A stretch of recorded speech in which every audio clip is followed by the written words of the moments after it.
Okay, so hello everyone. My name is Anudh Mishra and I am right now a student at AIIMS Bhuvneshwar. So today we are going to start the chapter Solutions. This is actually your chapter of unit of your class 12th physical chemistry, and we are going to first cover the basics of this chapter. We'll see the important formula. Okay, we'll see the different definitions and we'll see what colligative properties mean. We'll see ideal and non-ideal solution, Raoult's law, vapor pressure, then variation in boiling point, melting point, freezing point, and variation in vapor pressure with colligative properties. After that, we'll do some previous year questions. Okay, so let's start. So solution, as we know, it is a homogeneous mixture, okay, not a heterogeneous. It is a homogeneous mixture of two substances. Okay, what does a homogeneous mixture mean? It means that wherever in the solution you take a sample from, you will get the same amount of composition.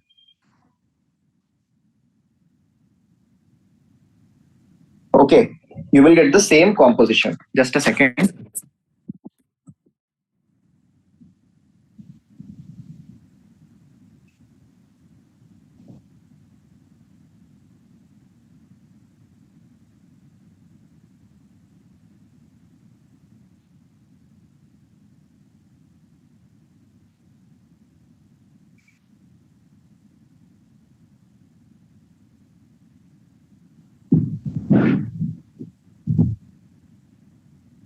Yeah. We have covered the definition of solutions. Let's move on to the types of solution. Okay, all solutions are homogeneous mixtures, no doubt in that. So the two types of solution that we are going to consider here are both are going to be binary solution. Okay, both are going to be binary, means there will be one solvent and one solute. Okay, let's move on.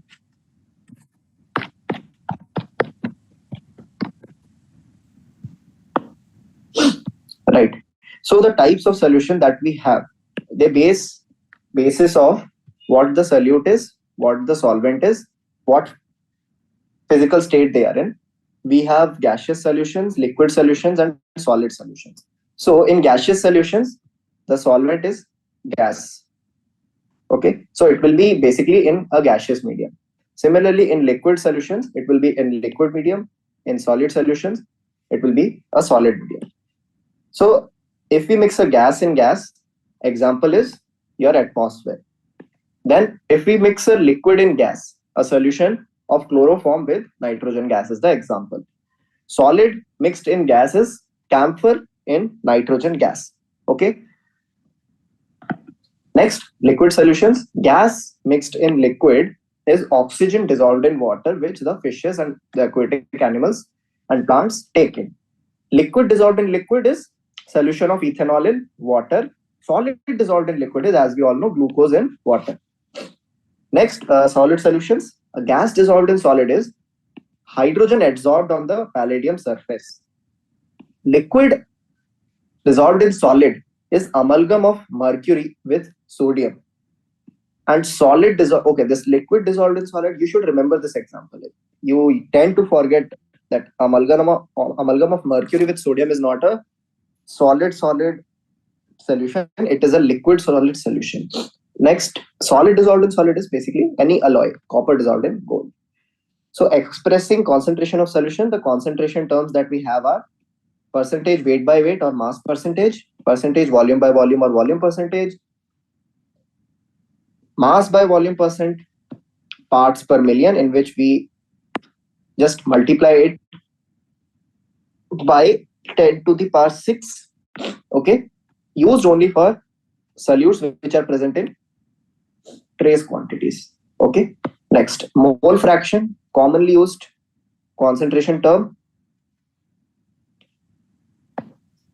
Mole fraction, let's see mole fraction a little bit because we'll be using this a lot in our ongoing sections.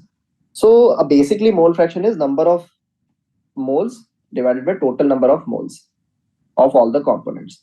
So for example, in a binary mixture, if moles of A and B are denoted by Na and Nb, then mole fraction of A is this, mole fraction of B will be Nb by Na plus Nb. This will be mole fraction of B. Okay. If solution contains more number of compounds, okay, this we don't need to consider here. We are only doing binary solutions, right? Always remember that the sum of all the mole fractions should be equal to 1. Got it? Moving on, we have molarity. Molality. The difference between molality and molarity is that the denominator is different. In molarity, it is total volume of solution in liters, and in molality, it is mass of solvent in kilograms. So this was all about the concentration terms. Okay, guys, we are going to use all of these concentration terms a lot of times in this chapter. So you should try to remember each one of them. I have not gone into details because they're already taught in other sections and other classes. We'll just see which are important here. Mole fraction is at most like mole fraction and molality. I would say they are really important. So you should remember basic principles of mole fraction and molality. Okay, moving on. What is solubility of a substance? By definition, it is maximum amount that can be dissolved in a specified amount of solvent at a temperature. Okay, right. Now, solubility of a solid in liquid. This is what we are going to see, how it varies, what are the factors regulating it. So let's dip in. First thing which we need to remember is the concept of like dissolves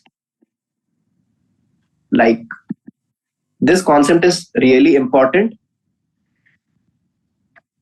It says that non-polar solvents dissolved in non-polar solutes. Non-polar solutes cannot dissolve in polar solvents. Okay. So yeah, polar solutes dissolved in polar solvents, non-polar solutes in non-polar solvents. This is like dissolves like. So this is an important concept for us to see. Then what is crystallization? See, what will happen when you keep dissolving? When you keep dissolving solute in a solution, okay, some of them are suspended in the solution. They are present in the true solution, the solute particles. And you still keep on adding the solute particles. You keep on stirring the mixture. After a particular time, you will observe that no more solute particles can be dissolved. Okay. And they are getting deposited in the bottom. These are not yet crystals. But yes, equilibrium has been established between the solute in the dissolved state and in the non-dissolved state. Now, what is crystallization? How is it different from it? In crystallization, firstly, you take the solution. Okay, you keep dissolving solute until it can take no more solute. You start heating. Okay, you start heating and keep dissolving the solute, because on heating you can dissolve additional amount of solute. Then suddenly you remove the heat. Now there will be some depositions in the bottom. These are known as crystals, and this process is known as crystallization. Crystallization can only happen in a saturated solution. Okay, right.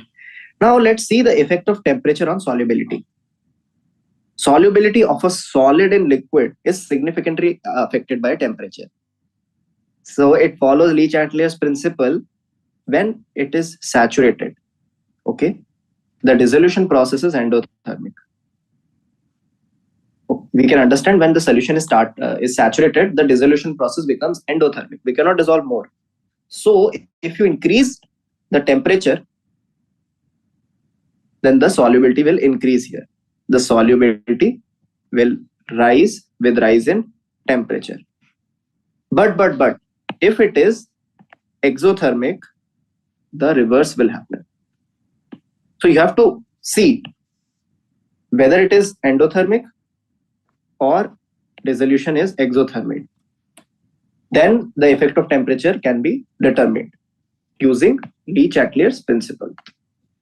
Effect of pressures. Pressures do not have significant effect on solubility of solids and liquid because both of them are incompressible. Both solids and liquids are highly incompressible, so pressure changes are negligible in affecting the solubility of solid in liquid. Next down, we have solubility of a gas in liquid. Perfect example of a gas in liquid is your cold drinks. Okay. And whenever this example of gas and liquid comes, I take the example of cold drink only. Suppose we have to see the effect of pressure. Okay. Firstly, we'll see the effect of pressure. And this effect of pressure is known as Henry's law. First, let us in general try to see how pressure should affect the solubility. So on increasing pressure, definitely solubility should increase. Okay. So we can say solubility is directly proportional to pressure. Why? Take the example of a cold drink bottle. When it has not been opened, the pressure inside the bottle is really high. When you open it, you hear a sound. That fizz sound is basically the pressure equalizing with the atmospheric pressure. And then the gas escapes from the water. And you can see those bubbles forming. So at high pressure, gases are more soluble in your liquids. And Henry was the first to give a quantitative relation between pressure and solubility. Okay.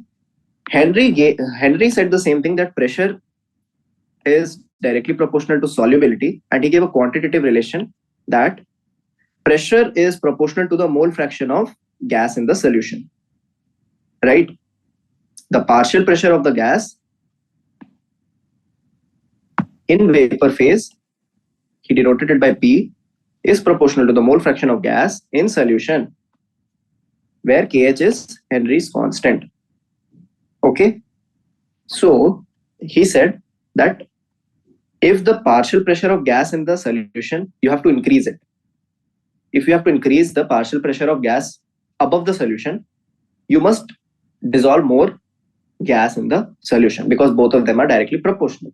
So what you can see these two here, you have just put some little bit of pressure. So you can see less gas molecules have dissolved and there is less partial pressure of the gas here.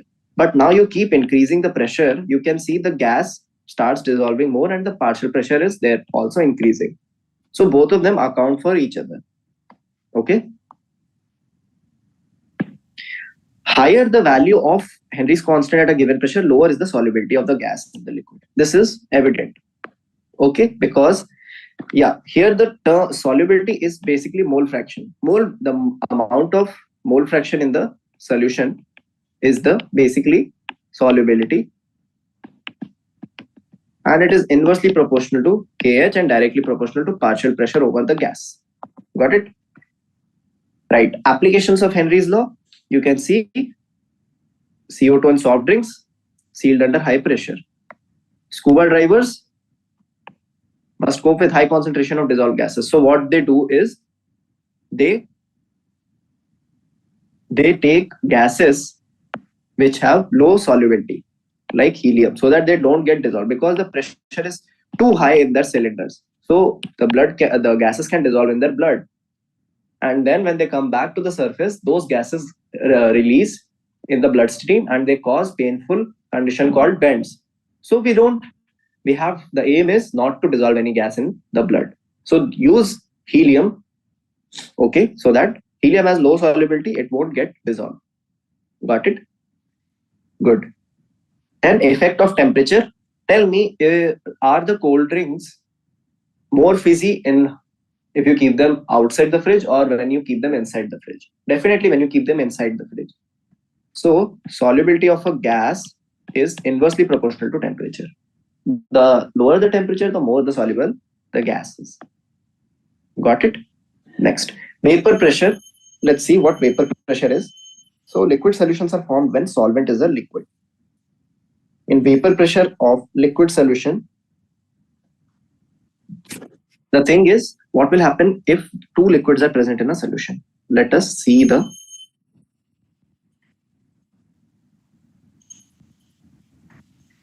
this is a closed chamber and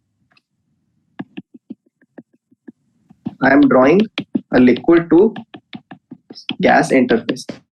Two kinds of liquid are present. Okay, the green one and the red one. This is the liquid which I have drawn with dots. Now, the bigger dots are gaseous particles of the same liquid in vapor phase. So you see there is an equilibrium setup between this gas and this liquid solution. Okay, this is the first condition. Equilibrium has to be set up. Now what do we observe? We observe that let us denote the partial pressure of green as Pa and the concentration of green in the liquid as mole fraction of A. Similarly, partial pressure of red one is Pb and mole fraction of red in the liquid solution is chi B. First condition which we had seen, chi B plus chi A is 1. This is the first condition. Second condition what we will see is the mole fraction of B and the mole fraction of A. Let's write the general condition first. The general condition is if both of them are vaporizing, because both of them are liquid, both of them will evaporate and vaporize. The partial pressure of B in the solution, the mole fraction of B in the solution is directly proportional to partial pressure of B in the gas. Similarly, so what can we derive from here?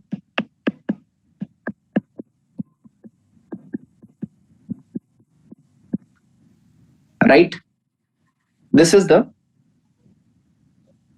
basically one equation that we have derived. Now let us assume that Pa plus Pb is equal to P naught or total pressure.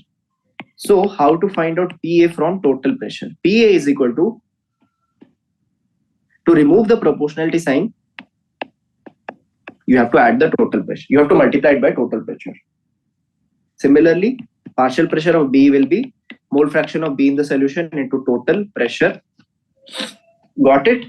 These are known as Dalton's law of partial pressures. Right? Let's move on to the conclusions. This is the graph. Okay, this is the graph. If partial pressure of what is P naught A and P naught B? P naught A is vapor pressure of pure A. If we take a container in which there is only A, then the amount of vapor pressure it will exert is P naught A.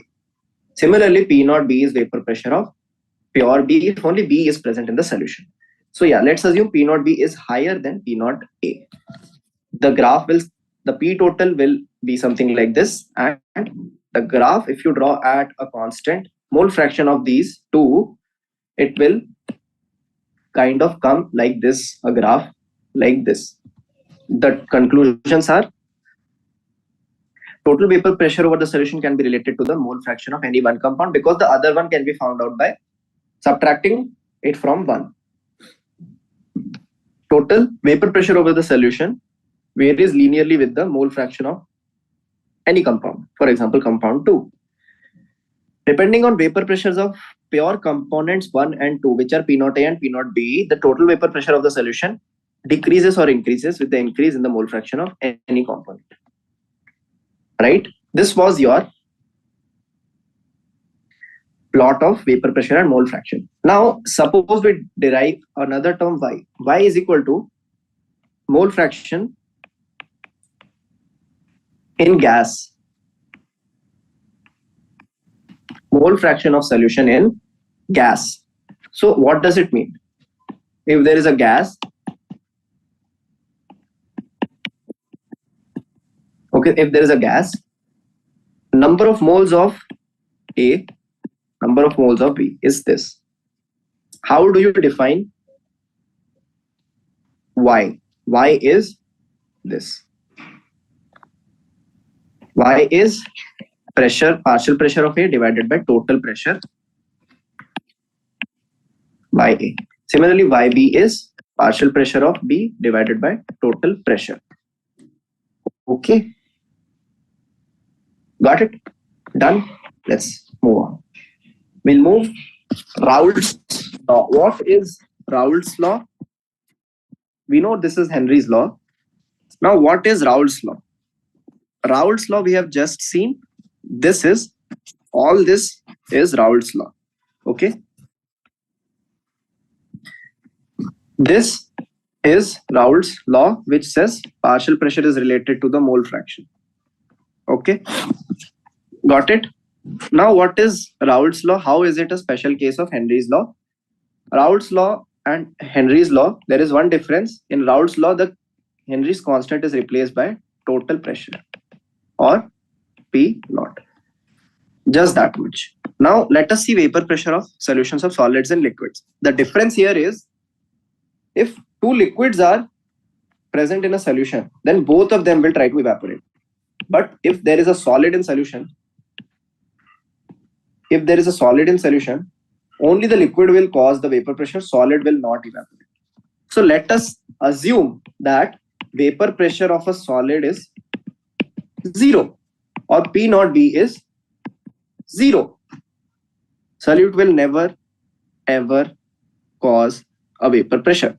But yes, as you can see, the solute molecules are lined up on the surface. They will definitely decrease the vapor pressure of the solvent,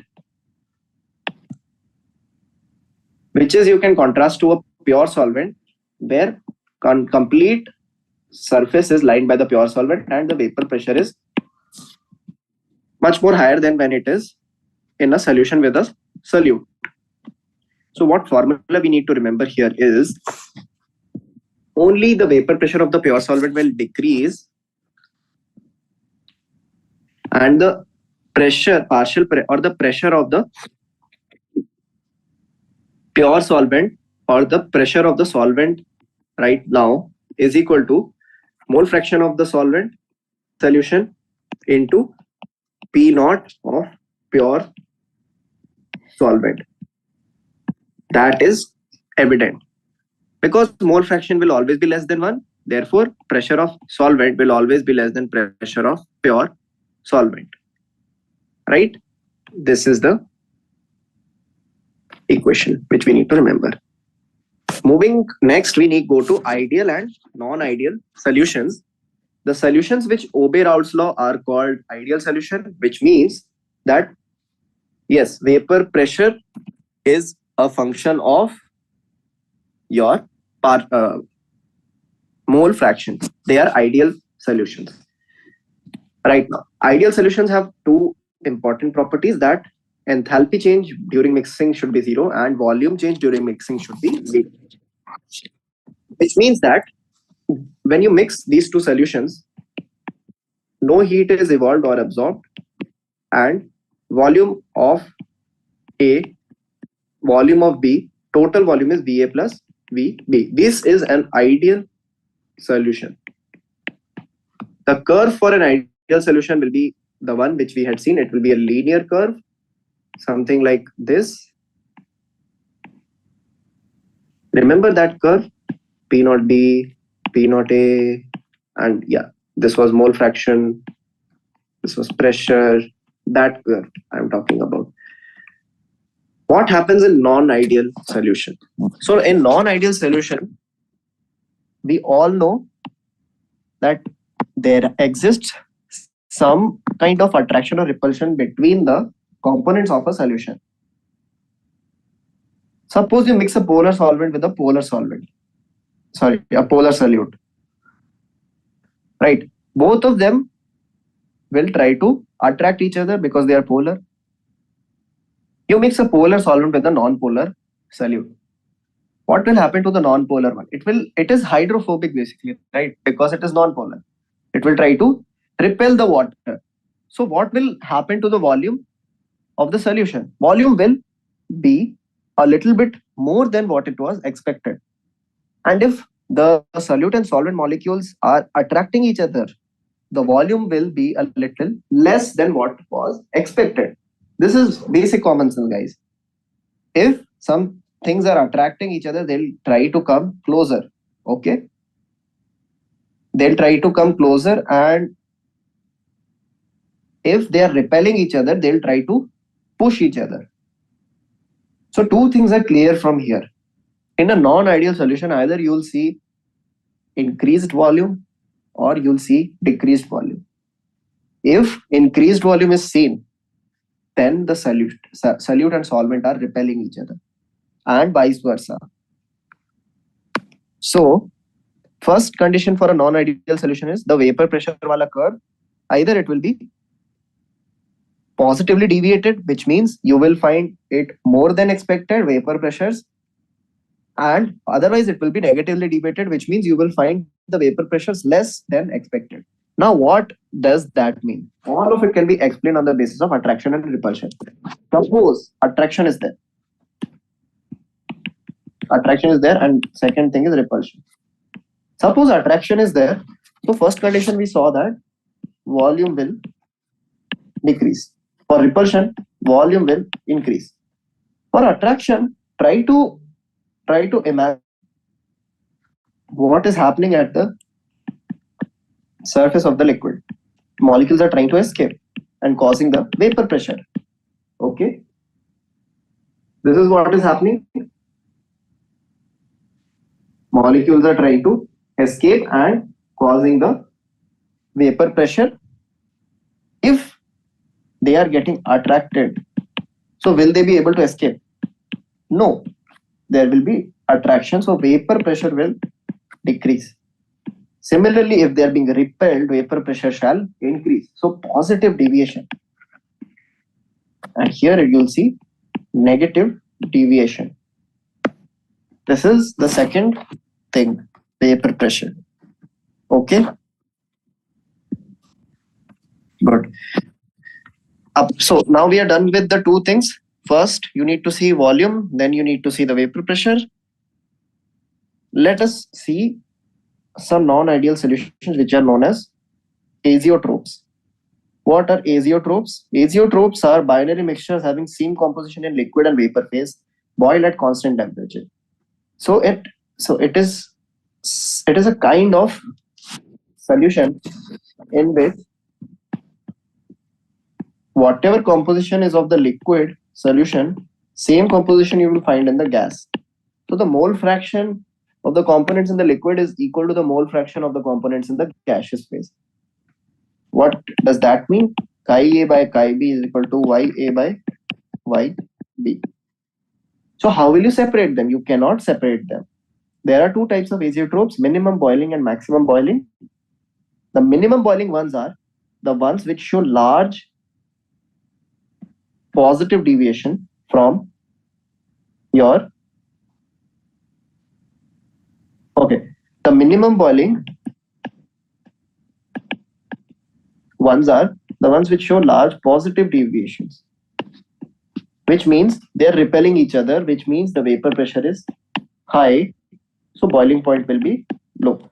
What does that mean? What is boiling?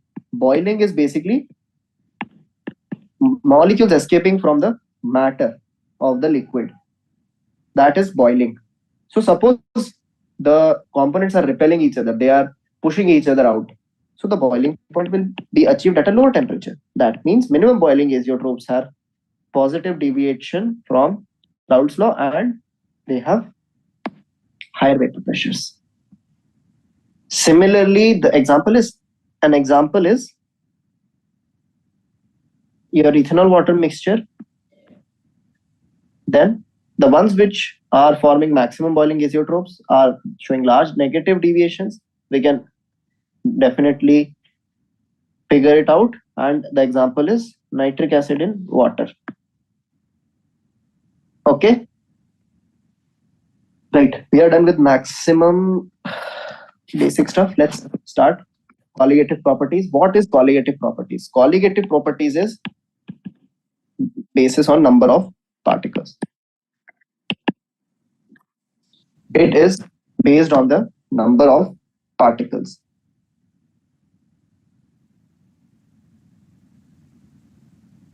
Just a second.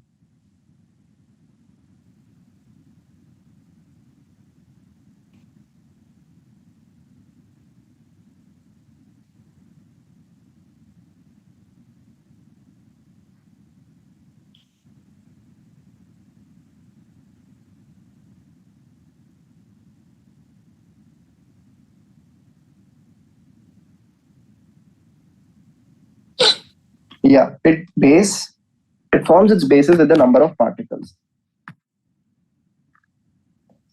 First thing which depends on the colligative or the number of particle is, first colligative property is your relative lowering in vapor pressure.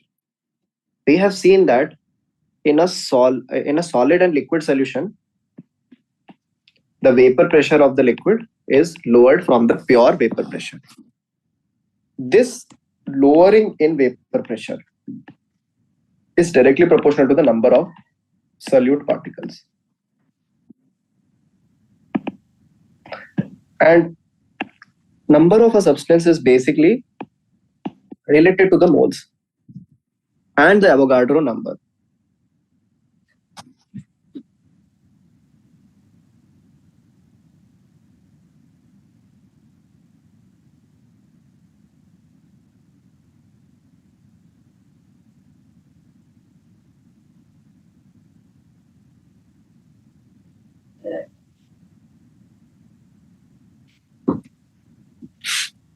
This relative lowering is directly proportional to the number of solute particles.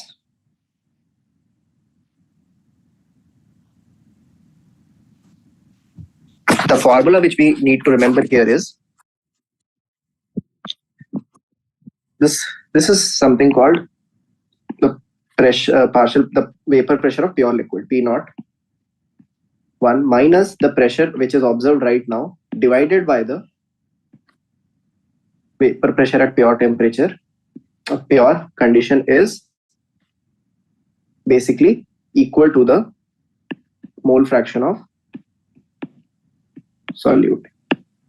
Just now, as I told, because this is the lowering, you divide it by total, it is relative lowering, and it is directly equal to the mole fraction of the solute.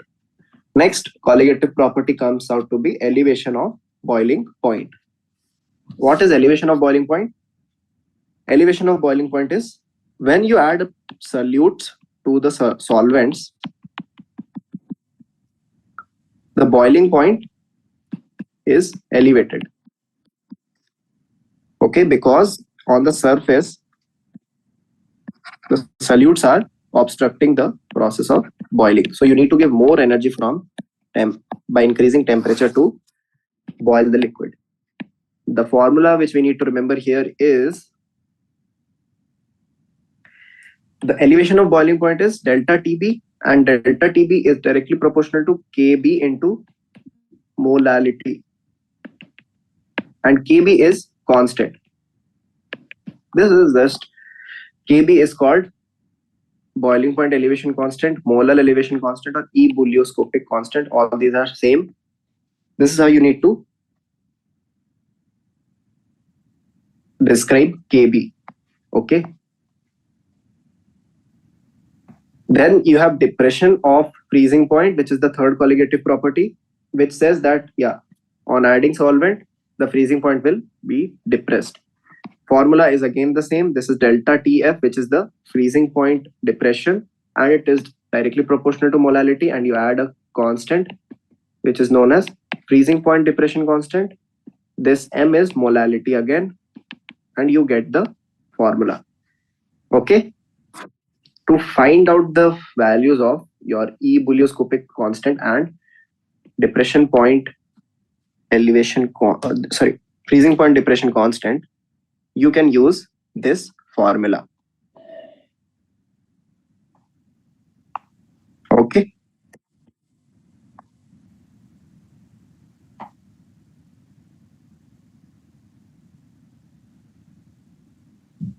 Moving on.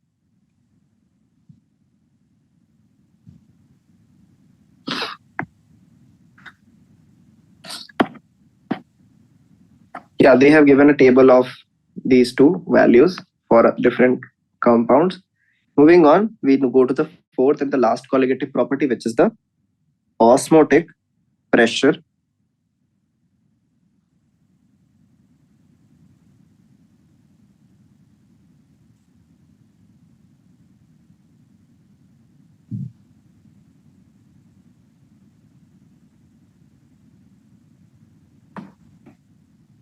What is osmotic pressure and osmosis?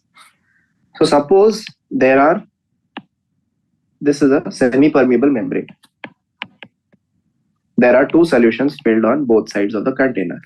One of them has solutes also. What will happen after a while? Some water will try to come here. Okay. This is known as osmosis.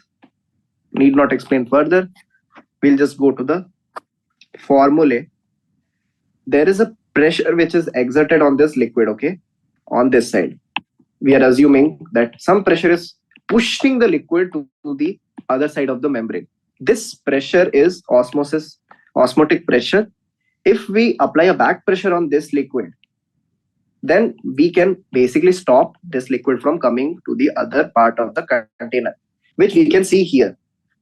If we put a solution, the solution will attract some amount of liquid and it will raise up in height. This is osmotic pressure. So the formula of osmotic pressure according to this is rho GH, but in chemistry we use CRT as the formula. C is the concentration, R is the, as we know, gas constant, and T is the temperature. This is how you define osmotic pressure. But what happens when, so how is it a colligative property? It is a colligative property because, just a second. It is a colligative property because the more amount of solvent present in one side of the membrane, the more pressure will be exerted. It is directly proportional to the colligative or the number of particles, right? The concentration we can write as N2 divided by volume, moles divided by volume. Okay. And if we put the molar mass and the amount of grams of solute added, we can get a modified formula which is something like this. And from here we can find out the molar mass if we know the osmotic pressure. So this is a application that you can find a molar mass of an unknown solute using osmotic pressure that it is exerting.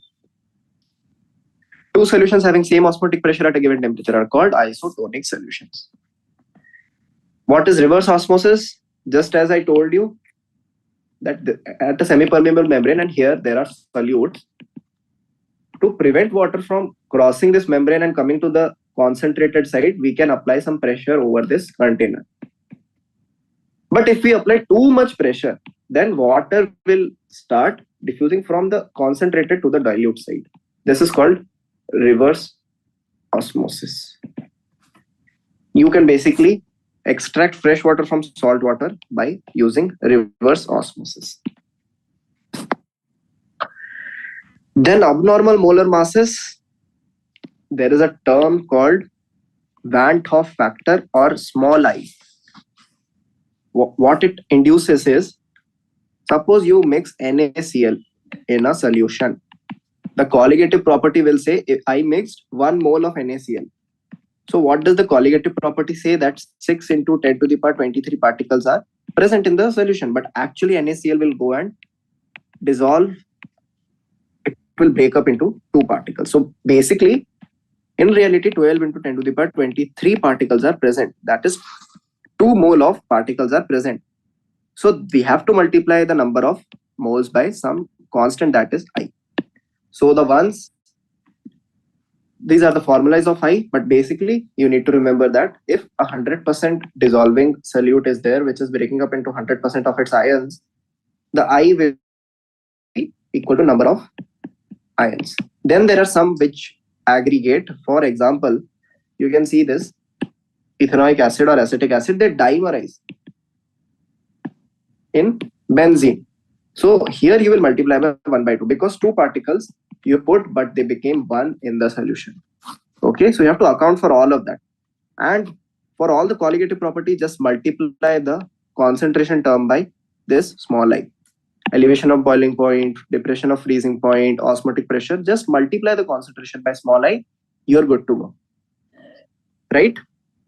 Okay, guys, we're done with the basic brief of the chapter. Let's move on to some of the previous year questions that we had seen in last year's attempt. First question says mass of urea required to be dissolved in 1 kilogram of water in order to reduce the vapor pressure by 25% is. So they have given relative lowering in vapor pressure as 1 by 4. Reduce it by 25% means the relative lowering has been given as 25%, which is 1 by 4. Savvy? Urea. Urea is basically the I for urea is equal to 1 because urea will neither dissociate nor aggregate. So you have to find mole fraction of urea. Okay. Mole fraction of urea is equal to mass of urea divided by molecular mass of urea. Molecular mass of urea will be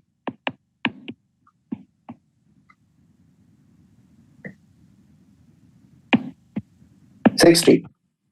Mass of urea 60. This is the moles of urea divided by total moles. That is x by 60 plus 1000 by 18. This is the mass moles of water, 55.5. And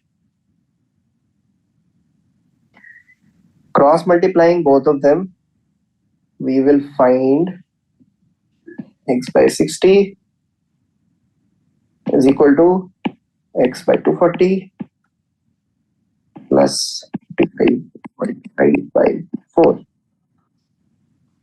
Subtract that, we have 3x by 240 is equal to 55.5 by 4. This is 60. This is 20. X is equal to 20 into 55.5. 1, 0. So 1, 1, 1. 1.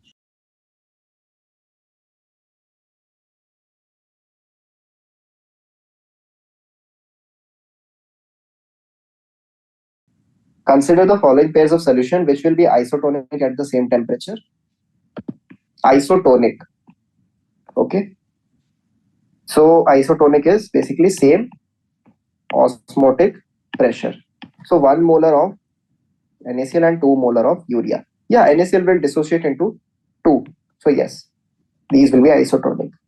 1 molar of CaCl2, which is basically you have to multiply it by 3, and 1.5 molar of aqueous KCl. Multiply it by 2. Again, you get 3 and 3. So yeah, this is also isotonic. 1.5 molar AlCl3, 1.5 into 4 because it will dissociate into 4. 2 molar of Na2SO4, 2 into it will dissociate into 3. So this is 6. This is 1.5 into 4, 6. So yeah, this is also 2.5 into 2. This will be 5, and Al2SO4 whole thrice will give you 5. So this is also 5. This will also be there. So number of pairs are 4. Then vapor pressure. This is the last question for today. The vapor pressure versus temperature curve is given. Boiling point of the solvent they have asked. So the boiling point is defined at 1 atm pressure. Let us see at 1 atm pressure what is the vapor point. Definitely solute has been dissolved in the solvent, so vapor pressure will be the lower value. At 1 atm, which of them is lower? This point is lower. So we will give our answer as 82 degrees Celsius instead of 83. 83 is for pure solvent. Right? Okay. So guys, we are done with the chapter. We were able to do a little bit less amount of questions, but don't worry, you do question practice as much as you can of this chapter because there are so many formulae. I've covered the basic formulas. If we get time, we'll take another session on the chapter. Don't worry. All the best for your JEE Mains exams, and don't take stress about this chapter. This is a really small chapter. Hardly one question will come from this chapter. Try to focus on the more important ones. But yeah, don't leave it behind. Try to do question practice for this chapter also. But don't get stressed out. Okay? Yeah. Thank you.